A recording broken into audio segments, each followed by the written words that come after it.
Hello everyone, good morning, welcome back to my channel পিপিস blog. তোমরা সবাই কেমন আছো? আশা করছি সবাই ভালো আছো, সুস্থ আছো। আমি কিন্তু বেশ ভালো আছি। তো চলো আমার আরেকটি নতুন ব্লগে তোমাদের সবাইকে ওয়েলকাম জানিয়ে শুরু করছি। আজকে সরস্বতী পুজো আর ভ্যালেন্টাইন্স ডেটা একই দিনই পড়েছে। তো কী করা যায়, ভ্যালেন্টাইন্স ডেটা আমার কাছে অতটা গুরুত্বপূর্ণ নয় যতটা সরস্বতী পুজো। কারণ সরস্বতী পুজোটা আমাকে এবার করতেই হবে, আমার ছেলের হাতে খড়ি হবে।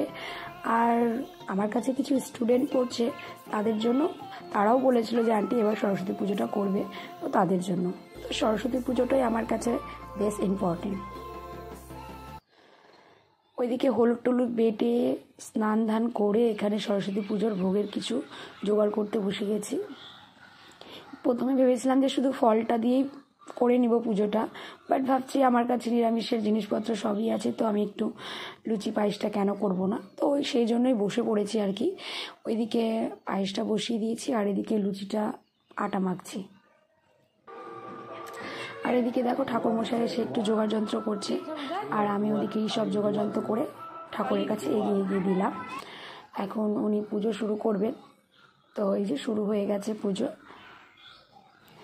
একা হাতে এত দিক সামলানোটা একটু ডিফিকাল্ট, যে জন্য কালকে রাত্রেই আমরা বাজারটা করে নিয়েছিলাম যে সকাল সকাল যেন পুজোটা হয়ে যায়। আর পুজোতে তো একটু ঢাকেরও দরকার হয়। তো এই যে আমাদের বাড়ির আমাদের প্রতিদিনের পুজোর ঢাকুয়া, তো আমার ছেলে এখানে ঢোলটা বাজাচ্ছে। তো ঠাকুরমশাই বলছে যে তোমাদের বাড়িতে আর ঢাকের অভাবটা রইল না, তোমার ছেলে ঢাকটা বাজিয়ে দিল। এখানে ডিঙ্কার হাতে খড়ির জন্য এই যে স্লেট পেন্সিলে এখন পুজো করা হচ্ছে, আর ওর নাম গোত্র দিয়ে সব লিখে এখানে পুজো করা হচ্ছে। তো কালকে আমি সরস্বতী পুজোর জোগাড়টা খুব তাড়াহুড়ো করেই করেছি। আসলে আমার শাশুড়ি মাকে ডেকেছিলাম, ওনারা যদি কালকে আসতেন তাহলে পুজোটা হয়তো আরও একটু সকাল সকাল হতো। তো যাই হোক, ওনারা সকালবেলাও এসে অনেকটা আমাকে হেল্প করেছে, শাশুড়ি মা এসে অনেকটাই হেল্প করেছে, না হলে এত তাড়াতাড়ি পুজোটা করা হতো না। এখন সময় কিন্তু 11:30টার মতো বাজে। তো দেখো ডিঙ্কা কিন্তু এখানে জেদ করলো না, ও সচরাচর কারো অচেনা লোকের কোলে বসতে চায় না। তো এখানে ঠাকুরমশাইয়ের কোলে বসে গেছে, আর বসে এই যে এখন আ লিখবে, তো তার জন্যই প্রিপারেশন হচ্ছে আর কি।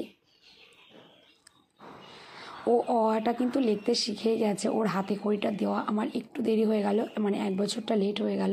ওকে সামনের বাড়ি দিয়ে দিতে হতো, কিছু কারণের জন্য আর কি দিয়ে দেওয়া হয়নি। তো এইবারই ওই জন্য দিয়ে দিলাম। ওর পড়াশোনা কিন্তু অলরেডি চালু হয়ে গেছে, ওকে আমি স্কুলে ভর্তিও করে দিয়েছি, আর বাড়িতেও আমি টুকটাক পড়াশোনা করাই, তো যে জন্য ওর লেখাটাও বাড়িতে হয়। তো সেই কারণেই আর কি অটা লেখা ওর দেরি হয়ে গেল ঠাকুরের কাছে। এইদিকে আমার মামা শ্বশুরের মেয়ে এসেছিল শাড়ি টাড়ি পরে, ওরা হচ্ছে অঞ্জলি দিয়ে এখন বেরিয়ে যাচ্ছে, ও খিদে পেয়ে গেছে, বাড়িতে গিয়ে খাবে। আর এদিকে হচ্ছে আমার ছেলে আর আমার একটা স্টুডেন্ট মিলে, ওরা দুজন মিলে সাইকেল চালাচ্ছে। দেখো সাইকেল চালানোতে পটু একেবারে। আর আমার দুটো স্টুডেন্ট এখানে অঞ্জলি দিতে রয়ে গেছিলো, তো ওরা পর থেকে এসে আবার অঞ্জলি দিল, আর আমাদের অনেক আগেই অঞ্জলিটা দেওয়া হয়ে গেছে। ঠাকুরমশাই তো প্রথমে বললো যে যজ্ঞ করতে হবে না, করা হবে না, কি একটা ঠাকুর বললো এটার নাকি যজ্ঞ হয় না। তো পরে গিয়ে আমরা যেহেতু যজ্ঞের সব কিছু নিয়ে চলে এসেছিলাম, তো বলছে যে তোমরা তো সবই জোগাড় করে নিয়েছো, তো ঠিক আছে চলো করেই দিচ্ছি। সে করেনি আর কি, এখানে এখন যজ্ঞ শুরু হচ্ছে।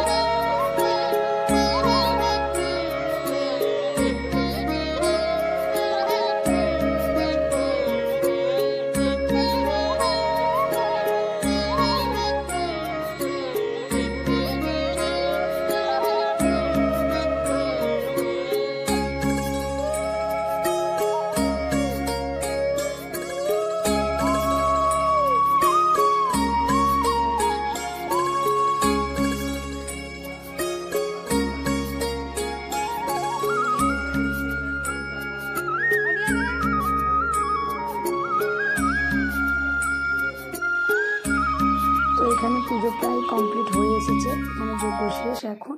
আর এখন হবে মা সরস্বতীর একটু আরতি আরাধনা, তাহলেই পুজোটা কমপ্লিট হয়ে যাবে। তারপরে ঠাকুরমশাই যাওয়ার পরে আবার কিছু খাবারের অ্যারেঞ্জ করার মানে আছে, তো সেগুলোও করতে হবে। আজকে প্রচুর কাজ। ওইদিকে ঠাকুরমশাইকে বিদায় দিলাম, দিয়ে এখন এইখানে আমার স্টুডেন্টদেরকে যেহেতু আমি দুপুরবেলা খাবার খেতে বলেছিলাম, তো এখানে লুচি, তরকারি, ছোলার ডাল হচ্ছে। তো ওরা সবাই খেতে বসে গেছে। এই যে টুসু আছে, পূজা আছে, মিষ্টু আছে, আর হচ্ছে অর্ক বসে রয়েছে, তারপরে আছে জয়দীপ, আর তারপরে আছে টিঙ্কু।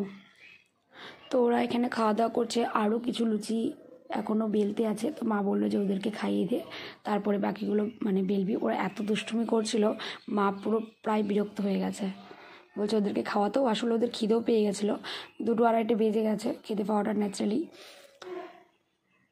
ব্যাস, তারপর ওরা খেয়ে দিয়ে চলে গেল বাড়ি, আর আমি আমার শ্বশুর, শাশুড়ি, তোমার দাদাভাই সবাইকে খেতে দিয়ে আমি নিজের থালি নিয়ে বসে পড়েছি।